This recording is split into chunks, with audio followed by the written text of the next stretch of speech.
قاری محمد حنیف صاحب ملتانی رحمۃ اللہ علیہ سیدنا خالد بن ولید رضی اللہ تعالیٰ عنہ کے موضوع پر خطاب فرما رہے ہیں. سماعت فرمائے. شکریہ.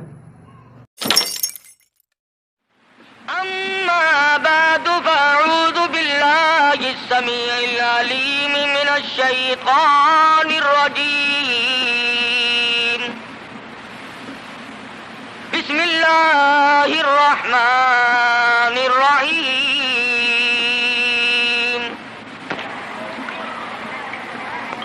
اذا جاء نصر اللہ والفتح ورأيت الناس يدخلون في دين الله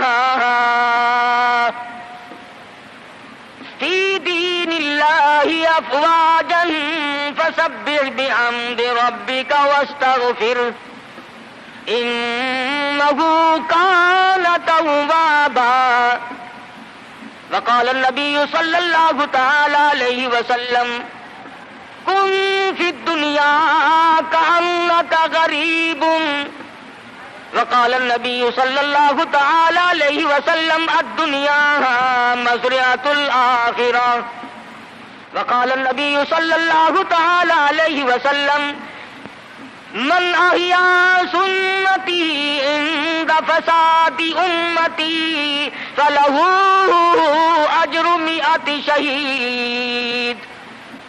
وقال النبي صلى الله تعالى عليه وسلم من صلى علي واحدة صلى الله عليه 10 مرات. صدق الله مولانا العلي العظيم وصدق رسوله النبي الكريم ونحن على ذلك لمن الشاهدين والشاكرين والحمد لله رب العالمين. محترم بزرگوں، عزیز دوستوں، حضرت محمد الرسول اللہ صلی اللہ تعالی علیہ وسلم کی تشریف آوری تھی.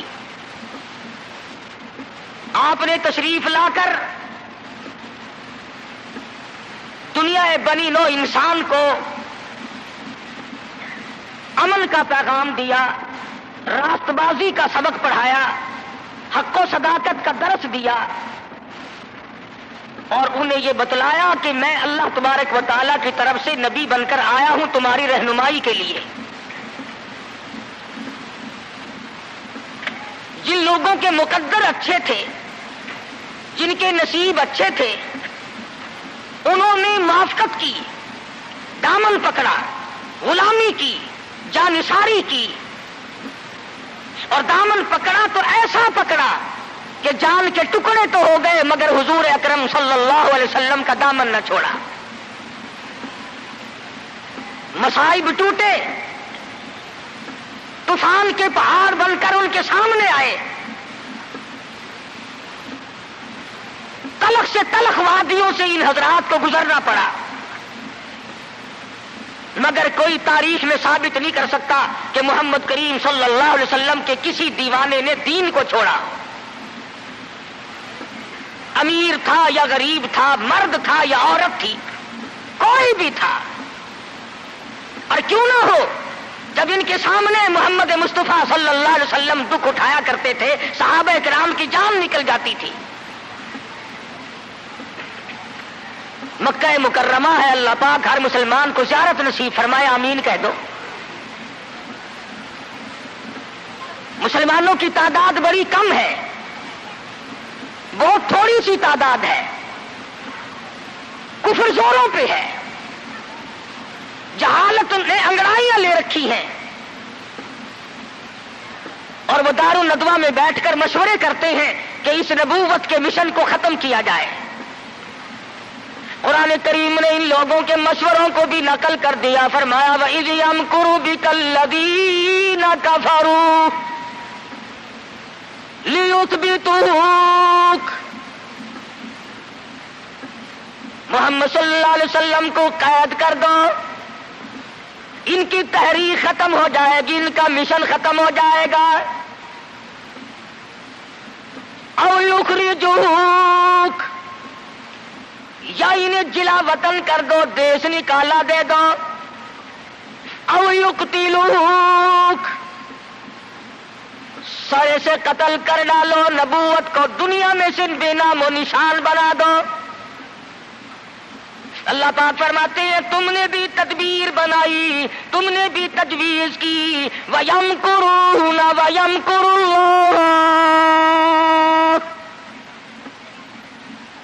تم نے بھی تجویز بنائی، تم نے بھی پروگرام بنایا، تم نے مشورے کیے میرے نبی کو ختم کرنے کے، تم ختم کرنے کے پروگرام بناؤ، میں حفاظت کا پروگرام بنائے بیٹھا ہوں، واللہ خیر الماکرین۔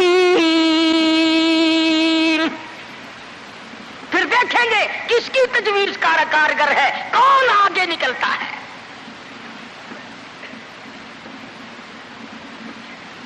یہ مارنے کے در پہ ہیں، یہ ختم کرنے کے در پہ ہیں، یہ مٹانا چاہتے ہیں، اور اللہ کریم کے سامنے ادھر مدنی کریم صلی اللہ علیہ وسلم ساری رات سجدے فرماتے ہیں۔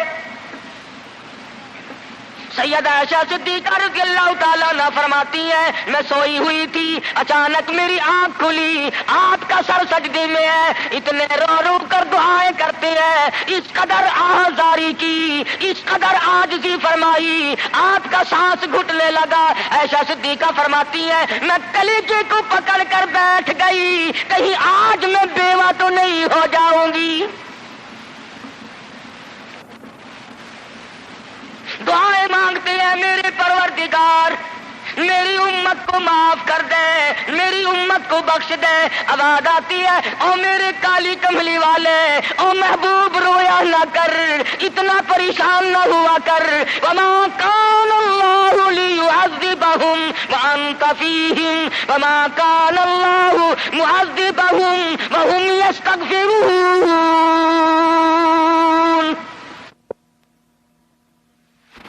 میرے محبوب جب تک آپ ان لوگوں میں موجود ہیں میں وعدہ کرتا ہوں ان کو کوئی عذاب نہ دوں گا،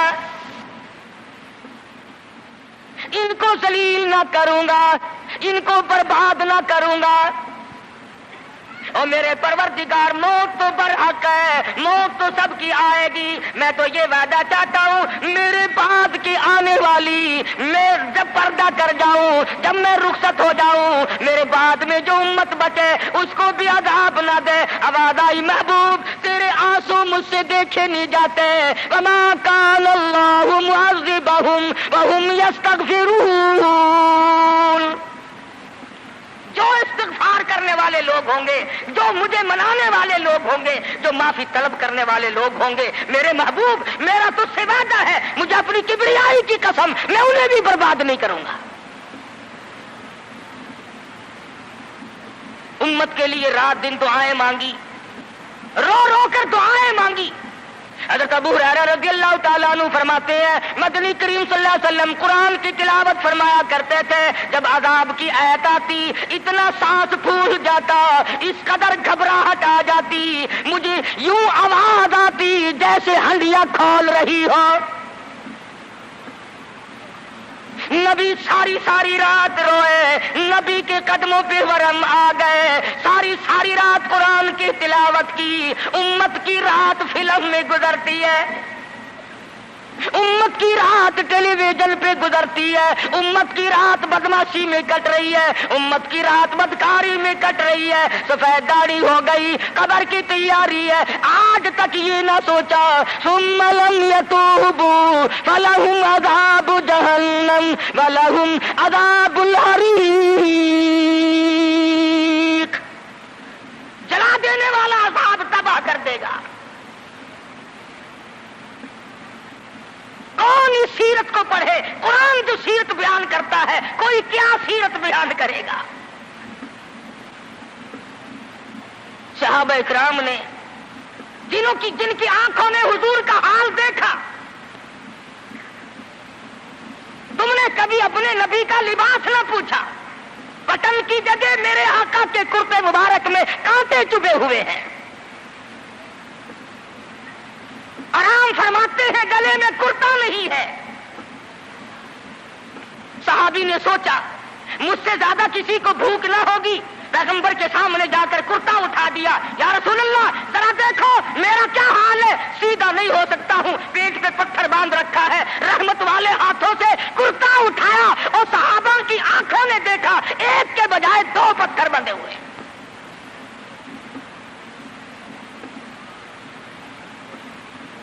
ابو ایوب انصاری رضی اللہ تعالیٰ عنہ کا مکان ہے، اللہ اللہ، ہجرت فرما کر مدینہ طیبہ میں تشریف لائے۔ ہر کوئی چاہتا ہے میرے دروازے پہ قیام ہو، مجھے یہ سعادت ملے، امام الانبیاء میرے مہمان بنے۔ مدینے میں پہنچے، سب نے تمناؤں کا اظہار کیا، اپنی خواہشات کا اظہار کیا۔ صحابہ رو رہے ہیں، اے کاش یہ دولت مجھے مل جائے۔ فرمایا چھوڑ دو، میری اونٹنی جہاں بیٹھ جائے گی میں وہیں ٹھہروں گا، میں وہیں کا مہمان بنوں گا۔ جن گھروں میں بسترے تھے، جن گھروں میں کھانے تھے، جن گھروں میں اہتمام تھا، انتظام تھا، اونٹنی چلتی گئی چلتی گئی چلتی گئی، ابو ایوب انصاری کے دروازے پہ جا کے بیٹھ گئی۔ ابو ایوب انصاری کے گھر میں 3 دن کا پہلے سے فاقہ ہے۔ اور مسلمان تو آج مہمان بھی بڑے آدمی کا بن کے راضی ہے، بیٹی دینے کے لیے بڑے آدمی ڈھونڈتا پھرتا ہے، لڑکے کے لیے دلہن تلاش کرنے کے لیے بڑے آدمی ڈھونڈتا پھرتا ہے، رشتے ناتوں کے لیے بڑے بڑے تلاش کرتا ہے۔ ہر مقام پہ تیری پڑوں پہ نظر ہے، تو غریب پہ نظر ڈالنا چھوڑ گیا۔ مدنی کریم صلی اللہ تعالی علیہ وسلم کا مدینے میں قیام ہے، اللہ کے حکم سے قیام ہے۔ اللہ میاں نے ٹھہرایا، ابو ایوب انصاری کے مہمان بنایا، جس گھر میں 3 دن کا پہلے سے فاقہ موجود ہے۔ عرض کرنے لگا میرے آقا آپ اوپر قیام فرمائیں گے یا نیچے قیام فرمائیں گے؟ فرمایا ہمیں آنے جانے میں تکلیف ہوگی، ہم اوپر نہیں جاتے، ہم نیچے رہیں گے، بال بچوں کو اوپر لے جاؤ۔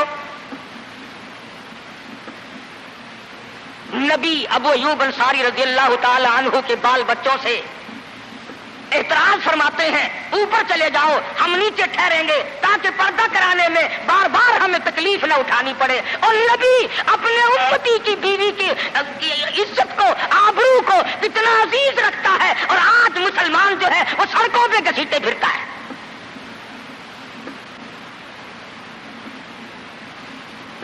کافی دنوں کی بات ہے، ایک آدمی مجھے ملا، میں نے اخبار میں روز تو پڑھتا نہیں، اخبار کیا کریں گے، اور میں تمہیں کہتا ہوں کہ تمہارا اخبار پڑھ کر سکھ مسلمان بنے گا، کہ تمہارا اخبار پڑھ کر چوڑا چمار ہندوستان کا بنیا اور ہندو وہ اسلام لائے گا۔ میں ابھی 80 میں جب ہندوستان گیا، پٹیالے شہر میں ظہر کی نماز جب میں پڑھ کے نکلنے لگا، ایک عورت نے میرا یہاں سے ہاتھ پکڑا اور کہنے لگی مولوی تو پاکستان سے آیا؟ میں نے کہا ہاں بہن پاکستان سے آیا ہوں۔ رو پڑی اور کہنے لگی وہ محمد ابن قاسم کب آئے گا؟ تم سارے مر گئے، سید کی بیٹی ہو، سکھ کے گھر میں 34 برس ہو گئے خنزیر کھاتے ہوئے، اور کب چھڑاؤ گے؟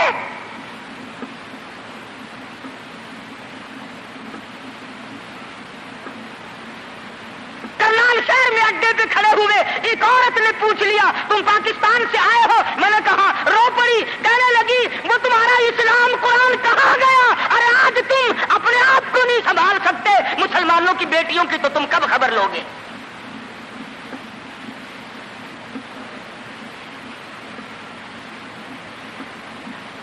مدنی کریم صلی اللہ تعالی علیہ وسلم فرماتے ہیں ہم نیچے قیام کریں گے، تم اوپر چلے جاؤ۔ ابو ایوب انصاری اوپر تشریف لے گئے، دل میں خیال آیا نبی کا حکم ملا، میں اوپر آ گیا، ادب کے خلاف ہے میں اوپر بیٹھوں، میرے آقا نیچے ہے۔ تو نے تو نبی کا ادب کرنا بھی نہیں سیکھا، تو نبی کے ادب کی طرف بھی نہیں جاتا۔ ابو ایوب انصاری سے جا کے پوچھ لے، کوٹھے پہ بیٹھنے کے لیے تیار نہیں، کھڑا ہوا سوچ رہا ہے ششو پنج میں ہے، نیچے جاتا ہوں نبی کے حکم کے خلاف ہو جائے گا، اوپر بیٹھتا ہوں بے ادبی ہو جائے گی۔ علماء نے لکھا ہے ابو ایوب انصاری نے مدینے میں ساری رات منیرے پہ لٹک کے گزار دی۔